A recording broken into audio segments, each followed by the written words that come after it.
Hey guys, how's it going? Marcos Vegas here, and this is Talking Fights.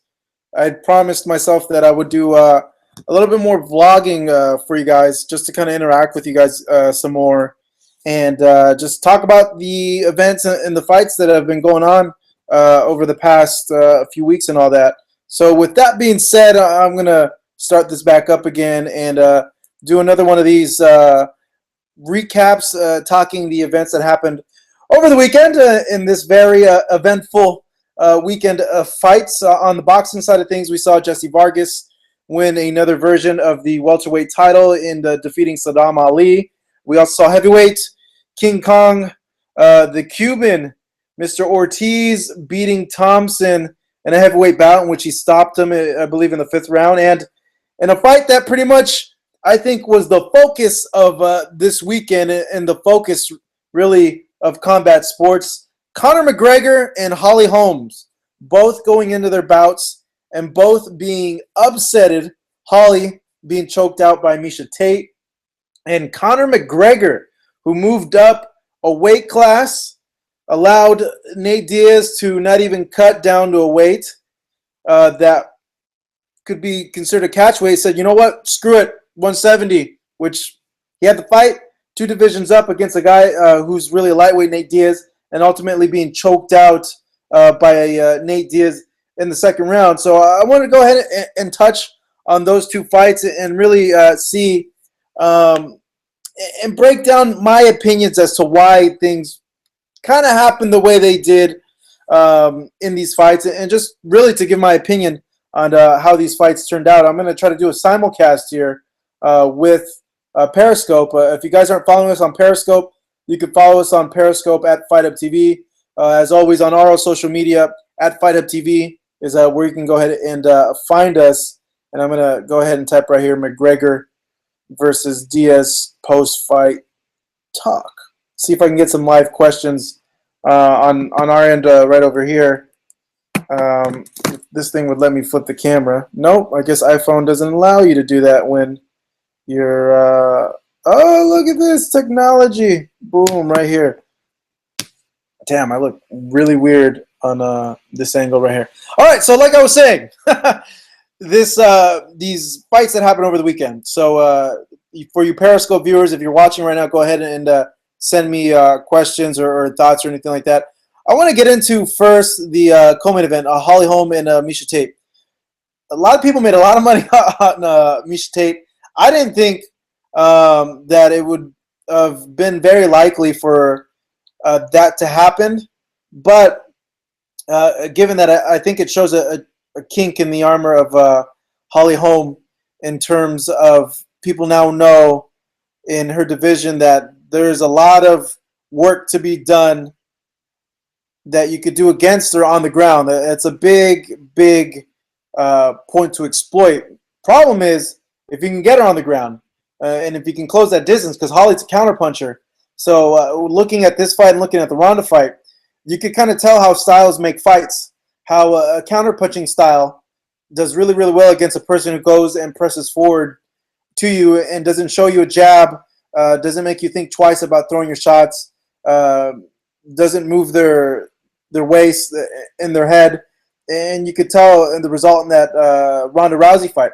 Now, for this fight right here against Miesha Tate, she's very, very patient against Holly Holm. And when you're fighting a counterpuncher, they tell you that you want to be patient, you want to set traps, you want to throw a lot of feints and a lot of jabs. In essence, you becoming the counterpuncher, forcing the counterpuncher to become an offensive fighter coming forward and forcing them to have to come forward and throw some shots. We saw that Miesha at times was attempting to do that. In the fight, she kept her distance. She was very, very patient. And, we saw in the final round how Holly got in the position that she was and got the choke.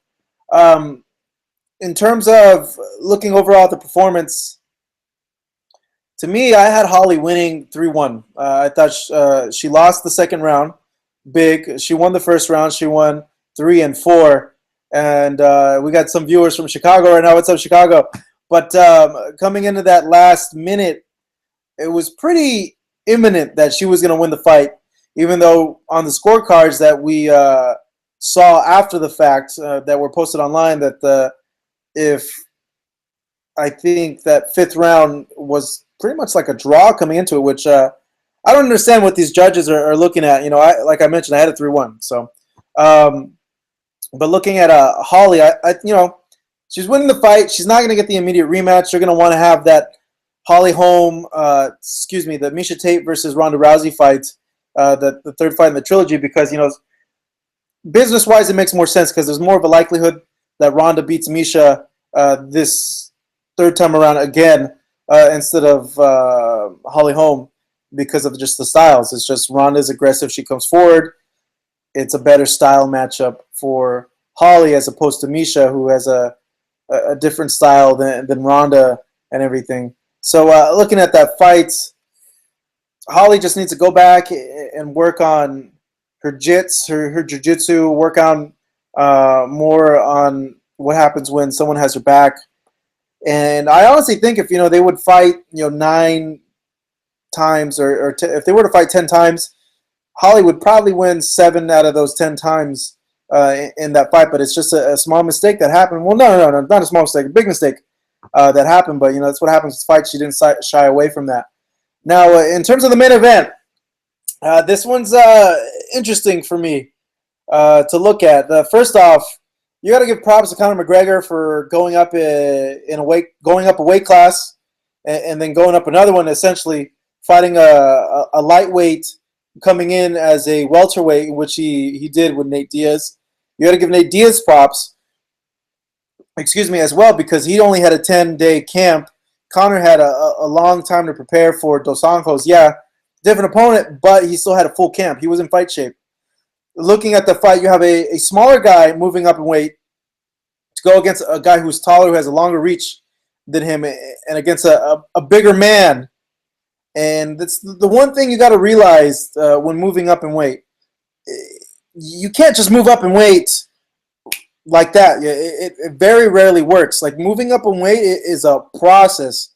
You got to do it smart, and you got to do it little by little by little by little. You just don't hear of people doing that. And I think Conor may have been, you know, over ambitious with this weight jump, but man, you don't ever see people really doing stuff like that. So I think, to me, that gets more of my respect, that he's willing to do something like that in an industry where fighters are a little bit more business oriented, a little bit more cautious about their careers, and not wanting to take the risk that we want to see him take. And he took a huge risk.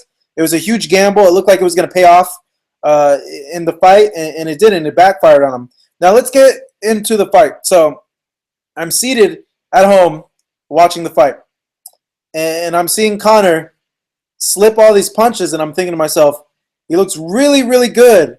But then I start seeing that he's just throwing everything into these punches, just everything. He's headhunting. He was headhunting the whole time. You could tell he's looking for a knockout. And I remember thinking to myself, man, he's going to gas. He's either going to gas or he's going to get caught, because he's walking in with his chin way up. He was way too overconfident. And I think that up to that point, because he was landing so easily, I don't think that he thought he could be touched or he could be hurt. You could tell, like, the confidence there. He's walking in like, no, this guy ain't going to hurt me. Look how many punches I'm landing. And for every one punch Nate would land, or a slap, because he landed a few slaps in that first round. For every one of those he would land, Conor would land 2. Thing is, though, when he was throwing, he wouldn't land 3 or 4. If you're a smaller guy, you're going up against a bigger guy, and a bigger guy is used to punches from bigger men, and a smaller guy is coming in there and landing punches, more likely than not, the 1 and 2 is not going to get him. It's going to be the 3 and the 4, those last punches that they're not going to see. Given, Conor wasn't doing that, and when he was throwing the punches, it's just, they tell every fighter, especially in boxing, they tell them there's going to be one time in your career that you're going to face a guy that you throw everything at them, everything. You land your hardest punch, and you land it on them multiple times, and they're not going to go down. They're not going to go down. And it's at that point you have to realize, you know what? I'm not going to be able to knock this guy out. I have to go for a decision. And Conor was confronted with that situation in that fight. He threw everything he had. He threw his best punches, and they landed flush on Nate, and it didn't hurt him. It didn't wobble him at all. And instead of continuing to headhunt, he should have made an adjustment there. Should have been like, you know what? I got to be economic with my punches. He's not going to get knocked out. I can't knock him out. I already tried to hit him with my best punches, and nothing happened. And I got to go now at this point for a decision. Or, well, no, you can't go for some. You're not going to tap out Nate Diaz with Conor's skill set on the ground. It's not going to happen. Go for a decision at this point. You know, they say too in boxing, at least, not so much in MMA, but in boxing, they always say if you're facing a Mexican fighter, you're going to need a bat to knock the guy down, because usually Mexican fighters have really, really excellent chins. They can take damage and they're tough as hell. It's just, I don't know, it's just one of those things. It is what it is. And you know, look, Nate has a hell of a chin. He's tough as hell. He came back and won the fight. Now, that first fight was a dominant fight with Conor. I felt that he was throwing too much into his punches. We go into round two, okay? Round two, I'm already thinking in my mind, I hope he doesn't keep trying to do the same thing he's doing in round one, because he's going to get tired or he's going to get counterpunched. He's going to get caught because his chin is coming way, way too up. He gets caught with the first 1-2, clean 1-2 counter, and we see him stagger. You know, at this point, they get pressed upon the cage, and Conor's kind of like, you can tell he's still wobbled, he's still hurt. You can tell what kind of heart Conor has. He has a warrior's heart, because at that point, he kept continuing to brawl instead of kind of clinching it and trying to stall. And take it, you know, that he wasn't going to attempt to go ahead and take Nate down. It'd be bad news if he did, but I think he could have done a little bit more clinching in those situations. But he kept just trying to throw everything at Nate when he could have, you know, been calmed down, could have been a little bit more smarter, could have think, well, you know what, I'm a little bit hurt. Let me take it a little bit easy, just move and slip, throw my kicks even more. That didn't happen. We saw, you know, Conor got hurt again. He gets clipped. He goes for a takedown, a scramble there. Nate almost gets a choke on the first part of that scramble. Conor gives his back up. Nate throws a punch, slips in the choke, taps him out. Given that, you know, it's not a thing like what happened with Ronda, where like Ronda was knocked out. You know, Conor, yeah, his pride's hurt, but he didn't get knocked out. The chin, though, there's already questions there on my end, at least. He got clipped with a clean 1-2, and he got a little wobbled. So, you know, it could be the first crack in the chin right there for Conor. But for the most part, I don't think he comes out of this damaged. Pride hurt, yes. Ego hurt, big time. Bargaining power probably goes down a little bit, you know. The momentum and the hype train and all that, it goes down a bit too. But for the most part, I think, you know, he doesn't come out too damaged. It's not like Ronda coming out. You know, when you're knocked out like the way that Ronda got knocked out, or the way like now Pacquiao's not a good example because we've seen Pacquiao came back, but when you get knocked out like that, it not only plays a physical part in a fighter, in which they can't take the punishment. They lose and get their ability to take punishment diminishes after taking that type of damage, that they're usually not the same fighter when they come back in their next fights. Now, that didn't happen to Conor. He got choked out. So he didn't get that type of punishment done to him. But it's going to be interesting to see mentally how he takes this. Now, he was coming in with the confidence of an undefeated fighter, but he had lost before. And it's kind of funny that the other time that he lost at lightweight at 155, he was choked out as well. So it's kind of like a neat little coincidence there. But we'll see how he comes out of this. We'll see, like, mentally, because some fighters, when they get losses like that, mentally they're not okay anymore, and that starts playing into their head. Where does Conor go from here? I'd honestly like to see him move back down. He shouldn't be fighting at these higher weights. I don't think, in my personal view, though, I think that he just had the wrong approach with Nate. I think he would have been able to beat Nate if he was just calm and looked at it as, you know what, I'm going to grind this guy out over 5 rounds instead of trying to knock this guy out in 1 round, which backfired on him. Love to see him against Frankie. Does he beat Frankie? I think it's 60-40 in Conor's favor, though I think Frankie throws more volume, more combinations, and he might rack up points a little bit more than Conor. But Conor's a lot bigger guy than Frankie, so if he lands punches, that can do something. Against Jose Aldo, it's same situation with Jose, though he got knocked out. So we don't know if Jose's going to be the same. You don't know, especially losing to a guy like this, like Conor McGregor. For him, it's worse than seeing someone run your dog over.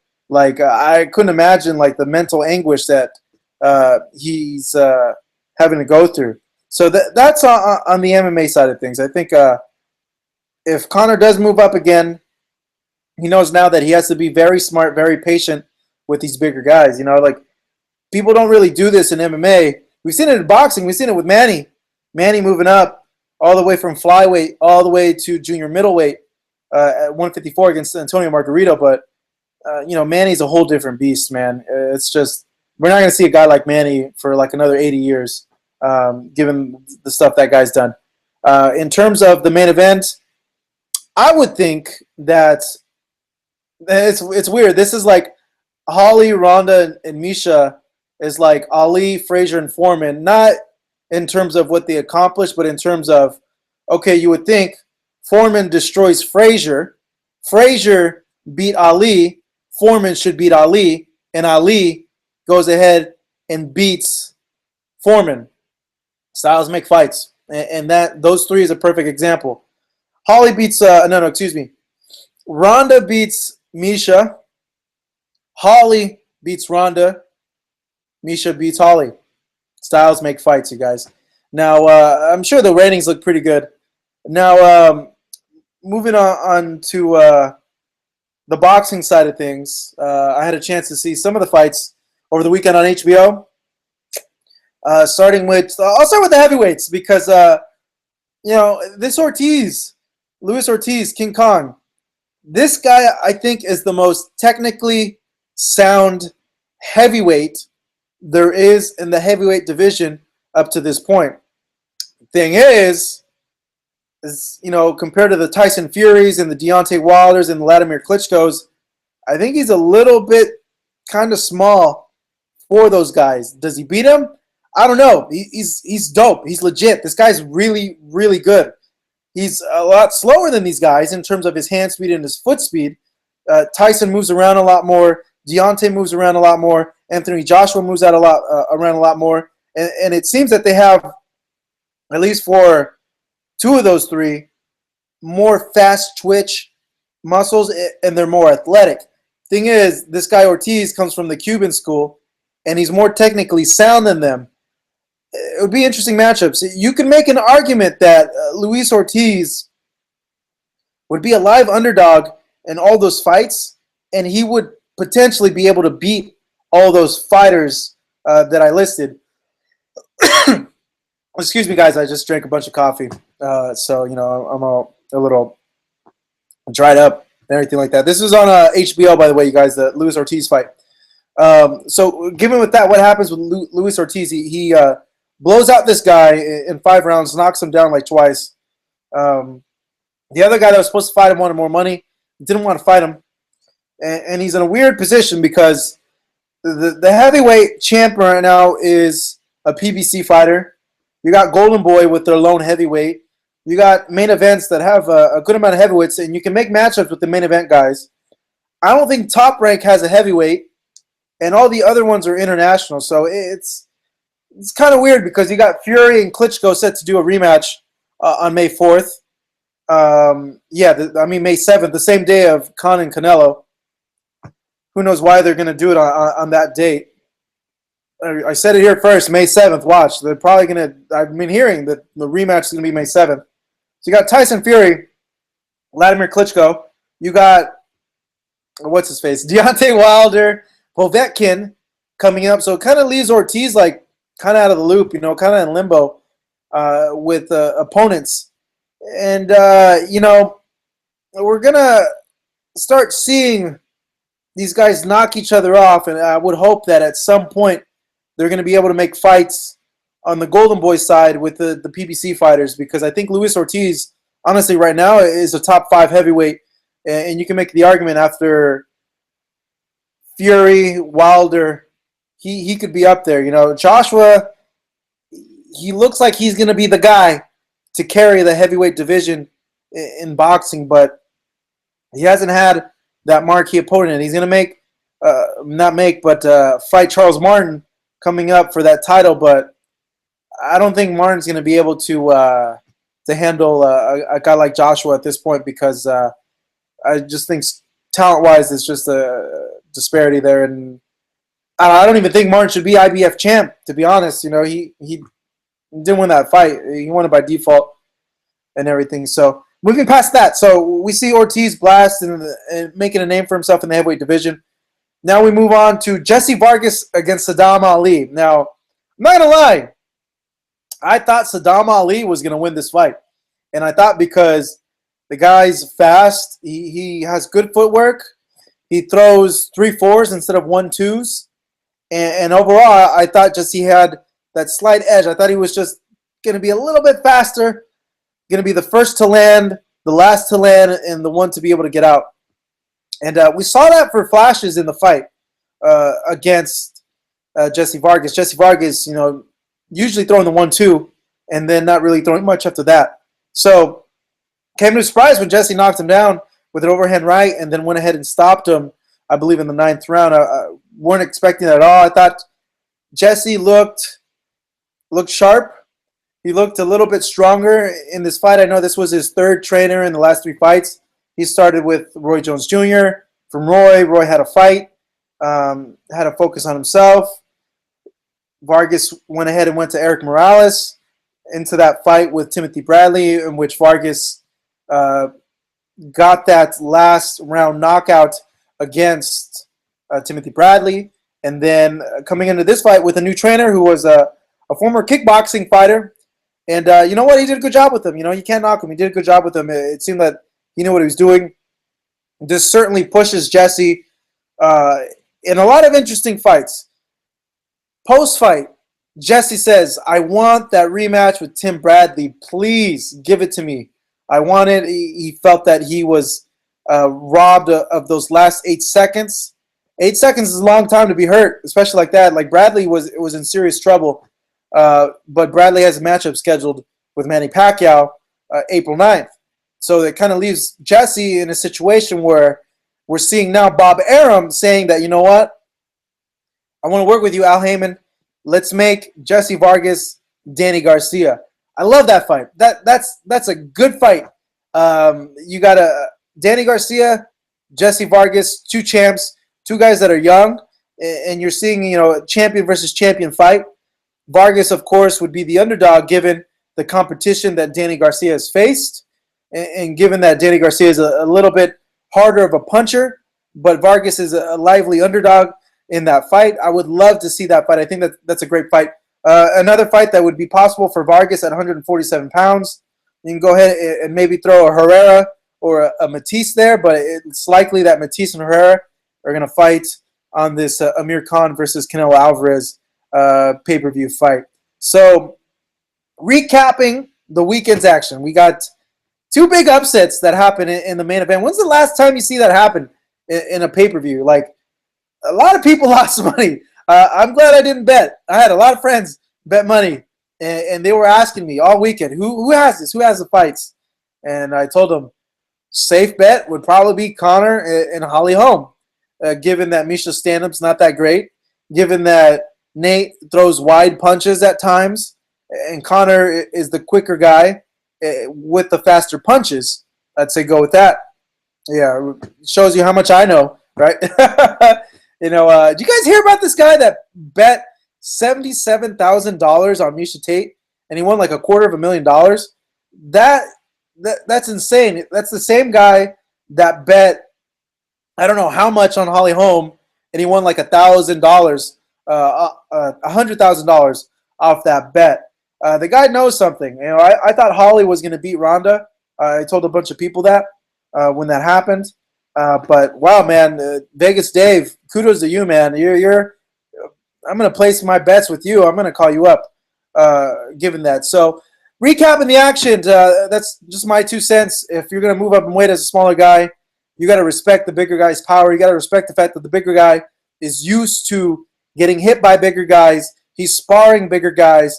And it comes down to a point where if you can't knock the guy out, you got to adjust. You got to adjust and go now for the 5-round decision instead of continuing to go and knock the guy out. Because if you land your best punch and he's taking it and he's still coming forward and he's slapping you and talking a bunch of crap over to you to taunt you, you're not going to knock the dude out. You're not going to knock him out with ones and twos. If you're going to knock him out, it's going to be accumulation of punches, and we weren't seeing that by Conor. For Holly's end, this is something I'm pretty sure she's going to go to the gym, work on her mount defense, work on her ground game, and it's going to be something that we're going to see her become more sharp. Problem is now, the blueprint on how to beat Holly is kind of there now. You got to be patient, distance, pick your spots, cut off the cage, get her in a takedown position, and really grind her out, ground and pound, or get a submission. Things that Tate's pretty good, but things also that Ronda Rousey is extremely good at doing, though Ronda tends to rush in and come forward and not really throw anything. Vargas knocks out a very good young blue chip prospect in Saddam Ali. Luis Ortiz continues his tear on the heavyweight division, getting another knockout. Fights hopefully for him in the future with either a Tyson Fury, a Deontay Wilder, anybody that's worth mentioning in the heavyweight division. So, you guys, this is it for my little talking McGregor versus Diaz and these other fights. I'm going to go ahead and try to do more of these for you guys, pieces with the fights coming up. This week, we got a lot of videos coming out your way. Make sure to subscribe to youtube.com/FightHub. That is our home. That is our channel. So, follow us as well online at FightHub TV, on Twitter, on Instagram, on Periscope, on everything social media. Do it every Monday. I think I might do it every Monday. I'm actually live Periscoping this as well. Maybe I'll do this every Monday. Maybe it'll be something I do every Monday. Follow us on Snapchat. Well, follow me on Snapchat. I got one at Hey, it's Marcos V. It's the same name for Twitter. It's the same name for Instagram as well. At Hey, it's Marcos V. Go ahead and please share the Fight Hub videos. Tell your friends, tell your mom, tell your wife, tell your dog, tell your pets. Go ahead and continue us to make us grow. And thank you so much for supporting us up to this point and continuing to support us. Have a good rest of your guys' week. Have a good Monday. I know it's Monday. We got to grind out this Monday. So happy Monday, everybody. And thanks for tuning in. Thank you very much.